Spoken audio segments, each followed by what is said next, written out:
Pornography addiction বা sexual addictive যে behaviour, সারা বিশ্বের সমস্ত রিসার্চাররা এটাকে ড্রাগ অ্যাডিকশনের সাথে হোমোলোগাস মনে করেন। হোমোলোগাস কথাটার অর্থ হলো আমাদের মেডিকেলের ভাষায় সমরূপ, অর্থাৎ পর্নোগ্রাফি ব্রেনের যেই ধরনের চেঞ্জ নিয়ে আসে, যেই ধরনের পরিবর্তন নিয়ে আসে, যেই ধরনের কেমিক্যাল রিয়াকশন তৈরি করে, গবেষণা করে দেখা গেছে একজন অ্যাডিক্টেড পারসন যিনি বিভিন্ন ধরনের অ্যাডিকশন, অর্থাৎ সহজ ভাষায় ইয়াবা বা ক্যানাবিস বা অ্যালকোহল বা ফেন্সিডিল ইত্যাদি ইত্যাদি দীর্ঘদিন ধরে গ্রহণ করে, তাদের ব্রেনের যে নিউরোকেমিক্যাল মেকানিজম যেভাবে কাজ করে, সেম পর্নোগ্রাফি এডিকশন বা ডিভাইস এডিকশনের যেই পার্সনের ক্ষেত্রে সেম পরিবর্তনটা আসে। কারণ এখানে ব্রেনে একটা আপনারা সবাই জানেন যে একটা রিওয়ার্ড সিস্টেম আছে, অর্থাৎ একজন একটা কোনো উত্তেজনাকর একটা কাজ করলে সেখানে ব্রেন নিউক্লিয়াস অ্যাকুম্বেন্স নামক একটা নিউক্লিয়াস আছে, সেখান থেকে ডোপামিন নামক একটা নিউরো ট্রান্সমিটার রিলিজ হয়। তো নিউরো ট্রান্সমিটার, এটা ডোপামিনটা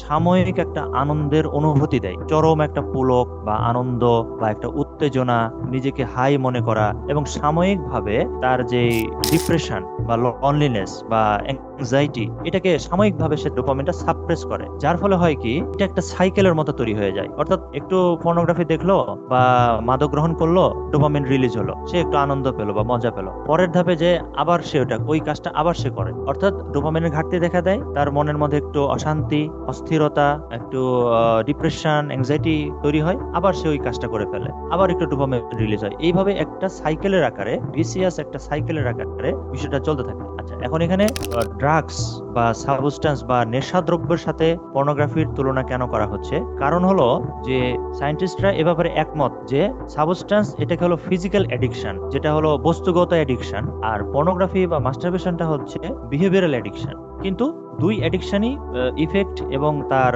যে সিকোয়েন্স গুলো প্রায় সেম। ডোপামিন রিলিজের সাথে এটা সম্পর্কযুক্ত, রিওয়ার্ড সিস্টেমের সাথে সম্পর্কযুক্ত। এখন ডোপামিন রিলিজের এই বিষয়টা কিন্তু নেশাদ্রব্যের ক্ষেত্রে একটা উদাহরণ দিলে আপনারা বুঝতে পারবেন, এটা আপনারা সবাই জানেন। প্রথম দিকে যারা নেশা করে, প্রথমে কিন্তু অল্প নেশাতেই কাজ হয়ে যায়। তো নেশাটা দেখা যাচ্ছে যে যত দিন যায়, ওই অল্প নেশাতে তার আর ডোপামিন পর্যাপ্ত, ওই যে পরিমাণ আগে রিলিজ হতো এটা রিলিজ হয় না, তখন নেশার পরিমাণটা বাড়াইতে হয় তাকে, দিনের পর দিন নেশার পরিমাণ বাড়াইতে হয়। এটাকে আমরা টলারেন্স বলি আমাদের মেডিকেলের ভাষায়। তো সেম লাইক এই পর্নোগ্রাফি এডিকশন বা মাস্টারবেশন তাই হয়। পর্নোগ্রাফি প্রথমে হলো সফট বা নর্মাল গুলোতে হয়তো বা তার স্বাভাবিক যে উত্তেজনা বা সে ভালো লাগা অনুভূতি তৈরি হতো, কিন্তু যত দিন গড়াইতে থাকে নর্মাল গুলোতে সে আর উত্তেজিত হয় না, তখন দেখা যায় খুবই হার্ড কোর বা আরো যেগুলো জানি না কি ওগুলো বলে, এগুলো এই ধরনের আরো বিকৃত ধরনের বা আরো ভায়োলেন্ট অ্যাগ্রেসিভ টাইপের, এগুলোতে সে ডোপামিন রিলিজ হয় বা এটাতে সে আনন্দ লাভ করে। আচ্ছা, এখন ক্ষতি যেটা হয়ে যায়, এই ডোপামিন রিলিজের একটা প্রশ্ন আসছে যে এটাকে কিভাবে আমি কতদিন সময় লাগবে। বিভিন্ন স্টাডিতে বিভিন্ন কথা বলা আছে, তবে সাধারণত একটা হিসাব আছে যে অ্যাটলিস্ট 3 থেকে